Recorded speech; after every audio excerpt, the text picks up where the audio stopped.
We've all done it. Most of us don't like it, moving. And what if you hire the wrong mover and their broken belongings or demands for more money? I'm Joe Ducey with the Better Business Bureau. This is Joe Knows Better.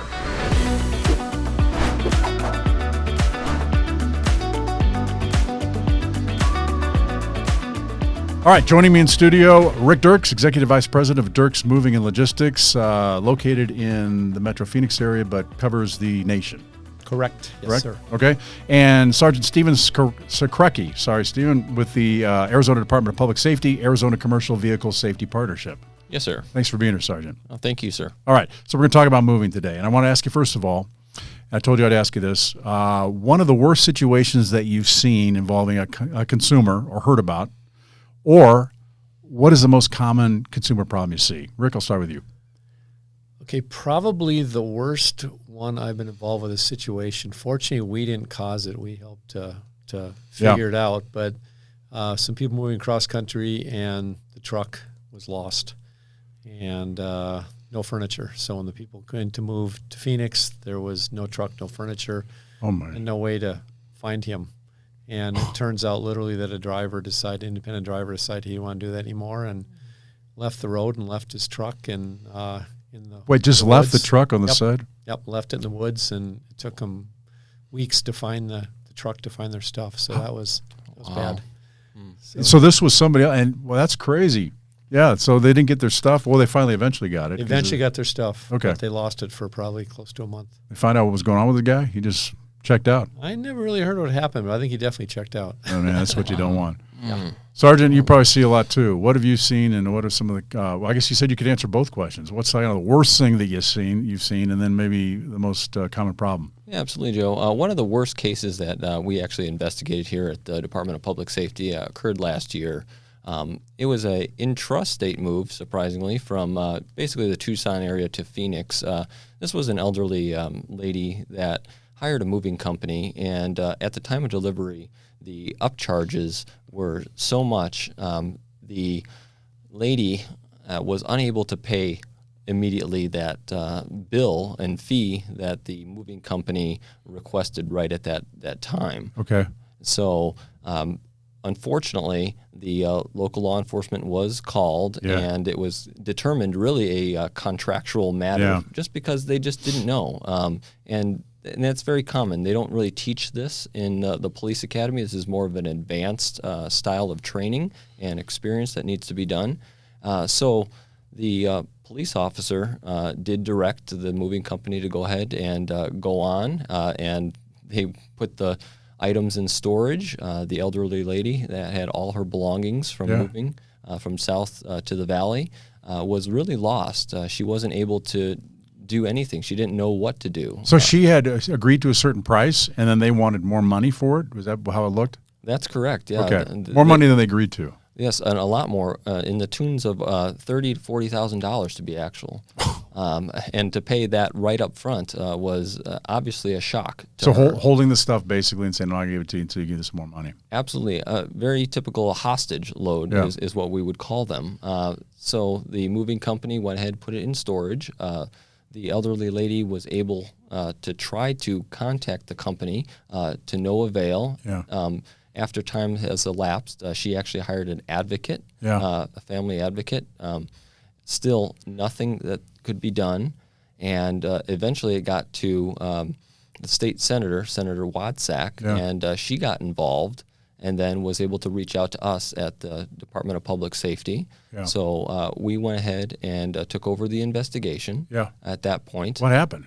And we had very difficulty also talking to the company there.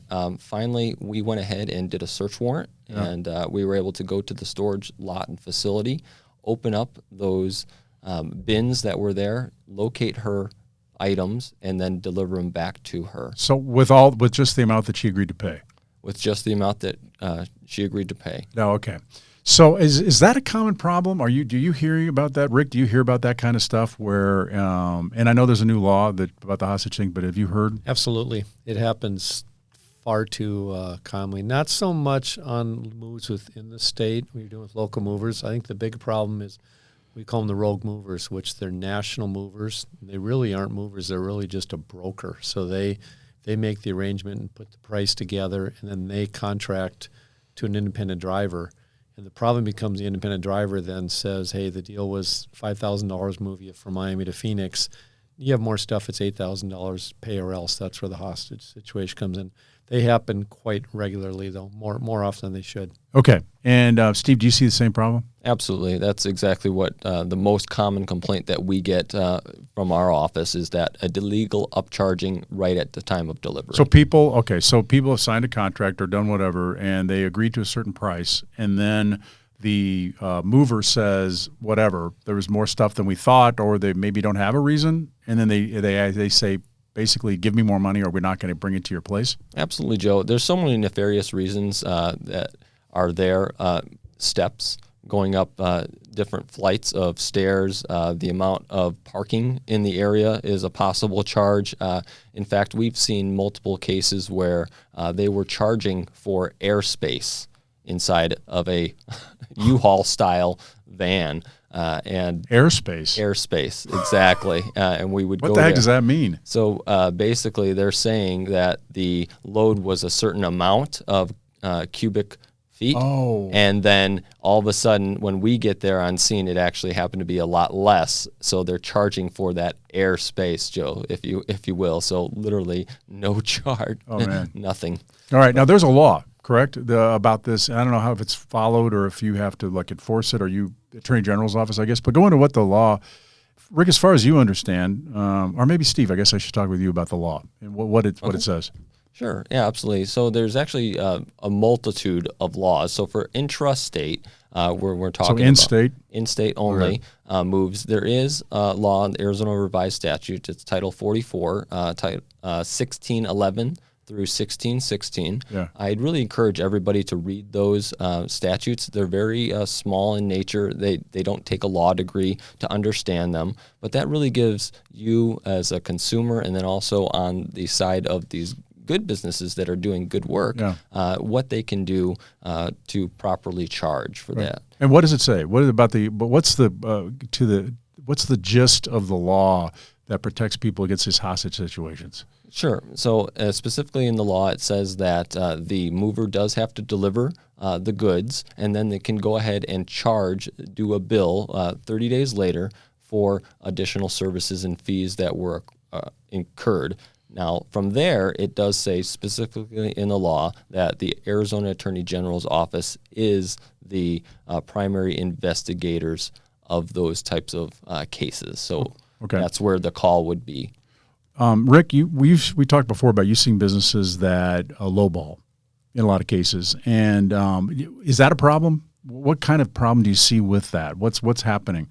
It's a problem, but I think what happens first of all is when the customer goes to get the price from the carrier, from the mover, they tell, it's all based upon what you move. So you need to have a count of items. So they will tell the people what they're moving. A lot of times it's very general what they're telling them, not specifically saying item by item by item. So they now have a price based on, say, 6,000 pounds, which you do it by weight. Then the driver says you have 8,000 pounds. It becomes very arbitrary to what that means. Okay. So what happens is the customer will say, I didn't add anything. The driver will say, yeah, you did.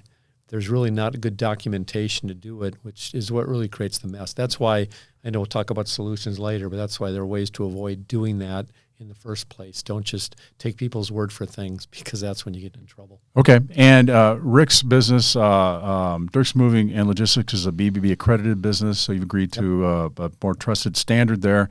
Thanks for doing that. And some of these other businesses, do you have concerns about where they might be, what they might not be doing that other businesses have to do? Oh, they're very intentionally bad.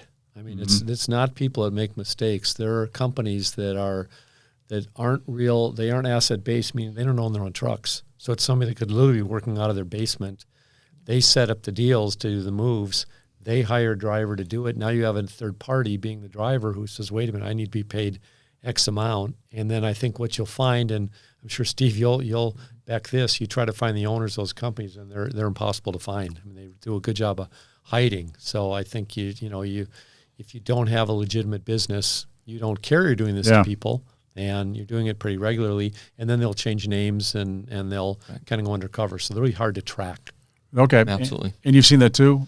Absolutely. You know, what happens is a lot of people don't realize that they're hiring a broker to then find a moving company from there. So they'll pay a few $1,000s just for somebody to find a moving company for them, and then somebody else shows up on scene at the residence or their apartment, and they're like, well, this is not the person who I talked to, or the company that I was working with the entire time. So there's really a mass confusion, I believe, at the beginning stages too. I was telling Rick a case that we handled when I was with ABC 15 here that it involved a company, and there were people complaining about missing belongings. And then we found actually they had their place, and they just let us wander in, I guess. We wandered in with the person. They said, hey, that's mine. And that's mine, and that's mine. And, wow. they apparently had been lost, or whatever, because they wanted more money. And it had happened repeatedly. And these people were like, what the heck's going on here? It took them a while. One of the problems is they have to go through, it seems like in a lot of cases, these become court cases, or that's something that has to be handled later. That maybe there isn't a whole lot of regulation. I want to go into that. And so they have to handle it later and go to court about it, and then try to get them to pay back or give them the stuff there. Is that common? Do you see that? I do, Joe. A lot of times it's called arbitration, is what the contract shows. Okay. And it's very interesting in these 40, 50-page contracts that we review. Arbitration happens in Florida or some other states that is very difficult for our Arizona residents to, go there and then hire an appropriate representative for them. So who is protecting the person in Arizona resident who's moving in Arizona, intrastate moves? Who handles that?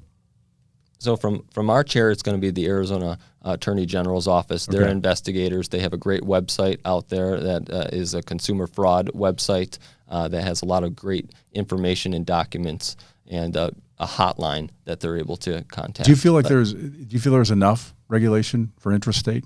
Well, yes, I feel like there's enough regulation. I just don't feel like there's enough of, investigators, police officers, troopers, and stuff like that. Because there are a lot of cases. In fact, last year, my unit, which is a unit of myself and one direct report, we did 194 cases last year. Wow. And we saved consumers $151,000 of illegal upcharges. Okay. And those are just the ones that are reported to us, Joe. Yeah. I mean, there could be a lot more out there that we don't even know. And let me just add to that too. You talked about interstate moves. Yeah. Interstate moves, there's really no national, there's no regulatory body.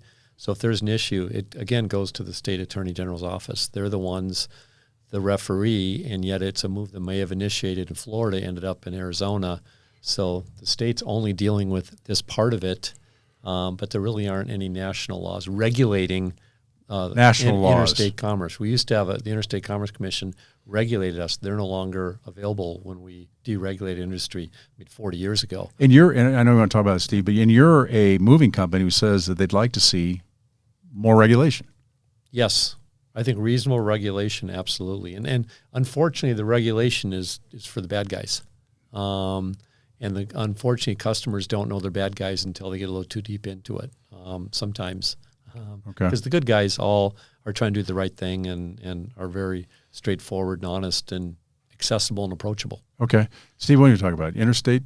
You can handle some interstate moves? Is that what you told me before? Yeah, that's correct. Actually, the Department of Public Safety handles all interstate moves and complaints. And that's what I was referring to with the 194 last year. And then the year previous, we had about 151 cases. So there's no federal regulations really with the IC gone, but you can handle some Arizona-related complaints that are interstate. Well, believe it or not, there actually is federal regulations under a memorandum of understanding between the former governor and us, where we're able to enforce, it's called the Federal Safety Regulations, Part 375, which deals with specifically the moving practices that are involved. Do you feel like you have enough to go after people? Are there enough rules you can say, hey, yeah, I can use that and I can use that, or no, I wish I'd had that to be able to use? I feel that there's definitely enough rules. That Part 375 is quite a comprehensive section of the Federal Motor Carrier Safety Regulations. It's just that the general public just doesn't understand what is actually going on or taking place at the time of these illegal upcharges and who to contact to. A lot of times it's very confusing. I think it's great you guys saved $150,000 for people. That's great. That's a lot of people, though.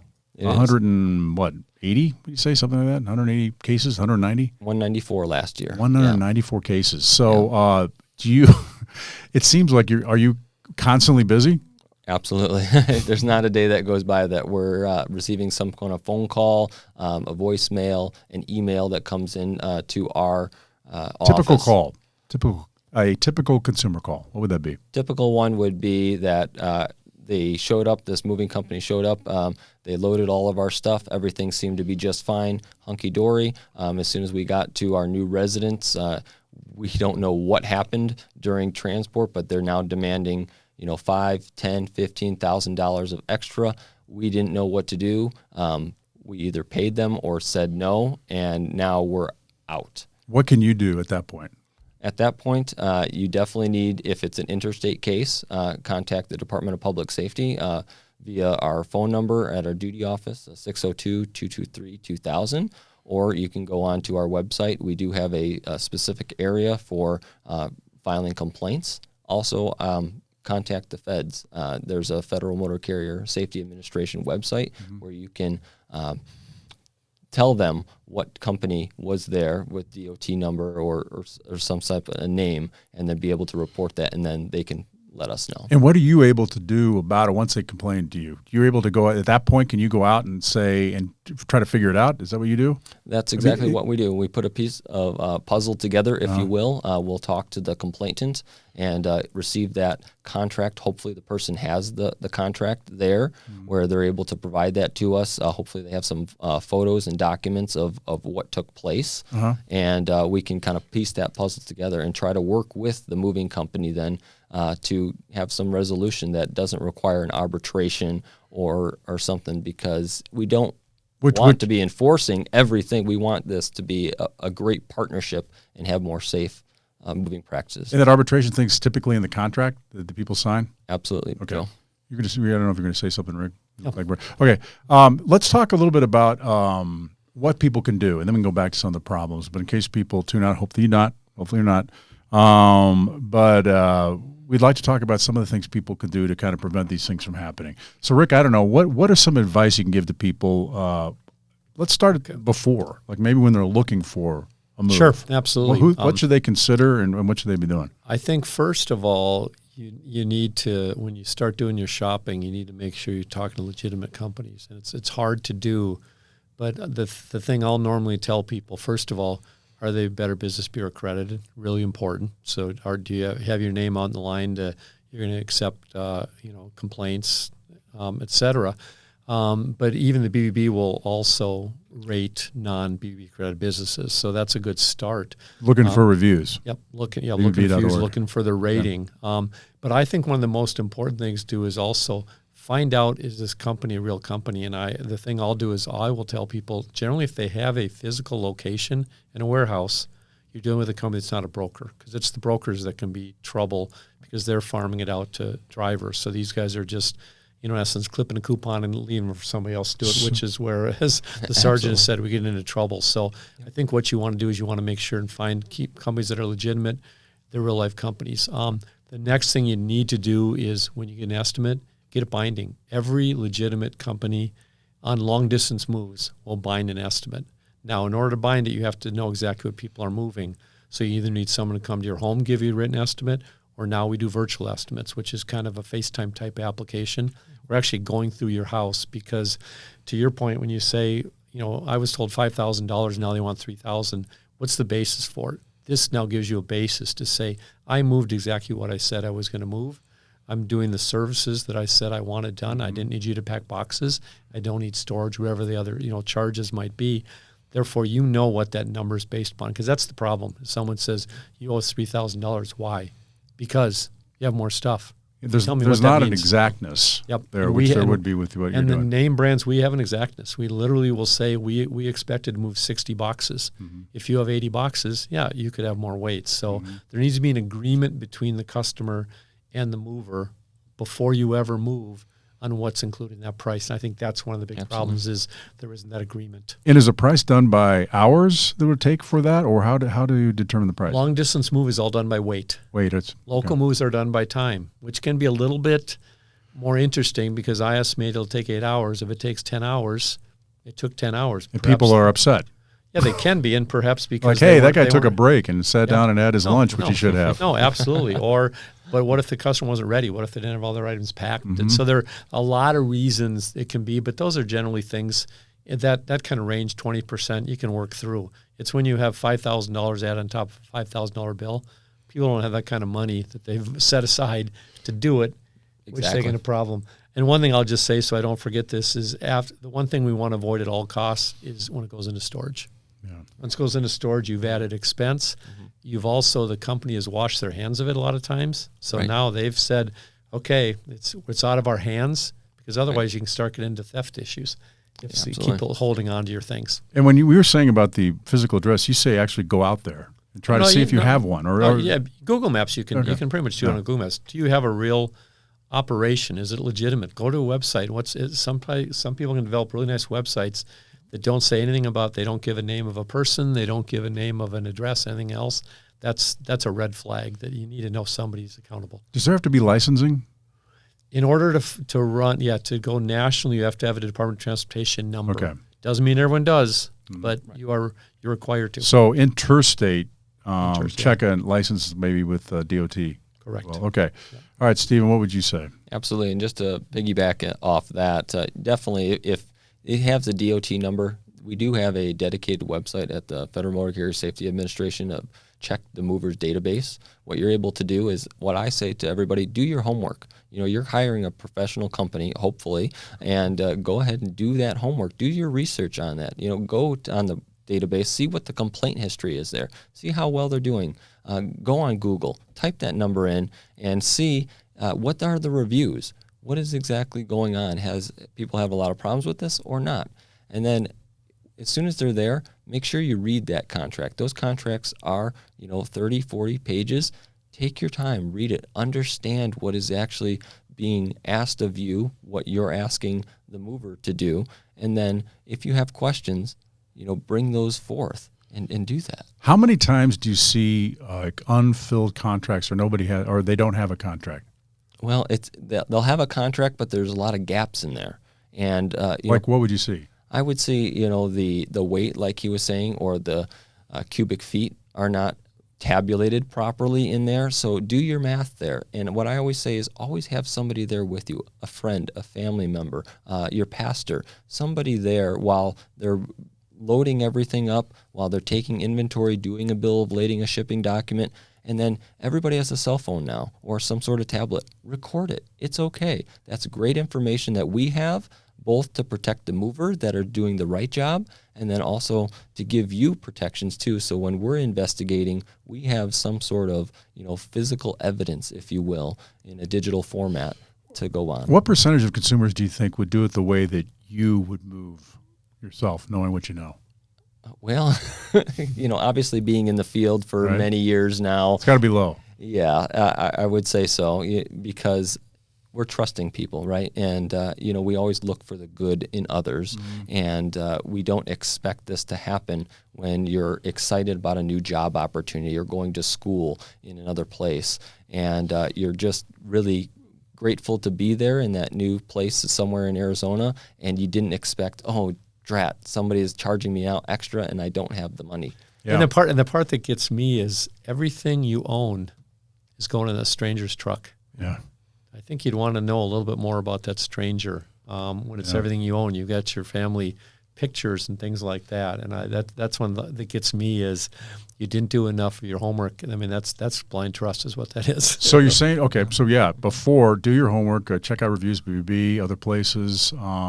If it's a federal, if it's an interstate move, they have to have a DOT license. Right. Check reviews online. Have the person, would you also agree, have the people come out and see your stuff, how many boxes there are, if it's virtual or if it's in person? Absolutely. They should be doing that. They should be doing some sort of check of what type of items they're going to move, and then you should also be telling that mover, hey, this is a family heirloom, or this is something that means a lot to me that I can't bring myself. So I would be willing to pay extra to make sure that one is, secured properly, and something like that. Rick, should you be moving your fine crystal and your good jewelry with Absolutely. a mover? Absolutely. Really? Jewelry that's another issue. Jewelry, Yeah. no, you should be taking that yourself. Yeah. Any expense like that, but that's why you pay a professional mover to pay, to move your grandfather's grandfather clock, Yeah. to move your great china, things like that. So we absolutely do that all the time, but just make sure it's protected. I think to your point too is just you have to people,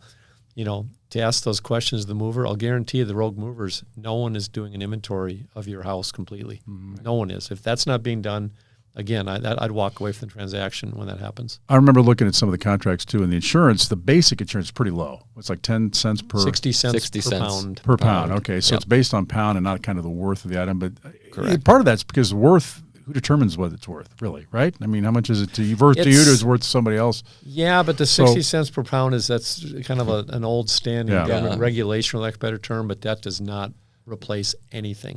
What should people do when it comes to insurance?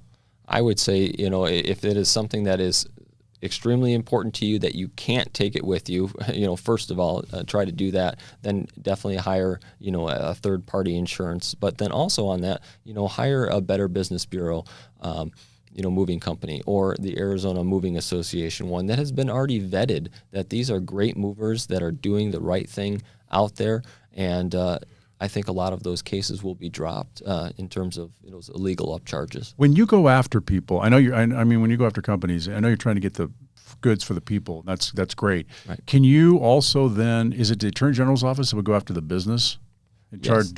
charge them with something if there was a, Yes, they'll charge with crime? fraud, theft, Okay. those types of items. So your offices work together and you can give that information to them, and that it happens that way. Yeah, we have a great collaboration. And then also we do a lot of education and outreach too. So, it's not all about enforcement. We want these rogue companies, if they're willing to sit down with us and talk and how to get their businesses How to up become speed. unrogue. Yeah, unrogue businesses, if you will. A Derogued. weird way to say that, and become maybe a part of, the Better Business Bureau, the Moving Association, where they can, have maybe a mentor in another company that we know is doing it right.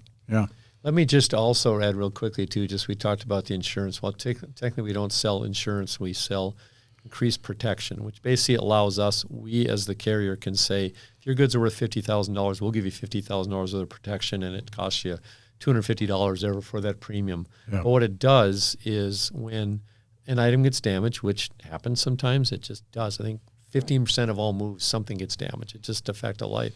We are there to take care of it, because that can create, we've talked about a lot of extreme situations, the $5,000, $10,000, but when you have a $5,000 or $10,000 item that's damaged and you didn't buy the protection, the same thing just happened to you.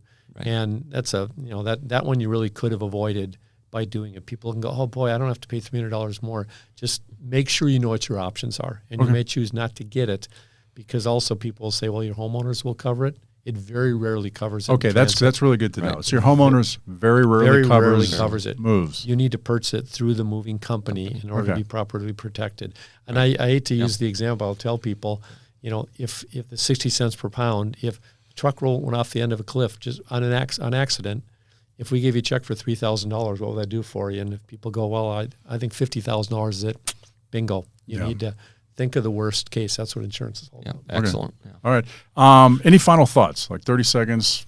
Any final thoughts? I think we went over a lot, so you don't, I guess the last thing, what would you, the one thing that if people take away one thing, what would it be when they're moving to remember? Yeah, mine is just do your homework. I'm going to provide you, Joe, a brochure, a 25-page of some good strategies that your consumers and the public here in Arizona can use to know what type of good moving company is, what the contract says. There's a glossary in there. There's just a lot of really good comprehensive information in there. All right. Homework.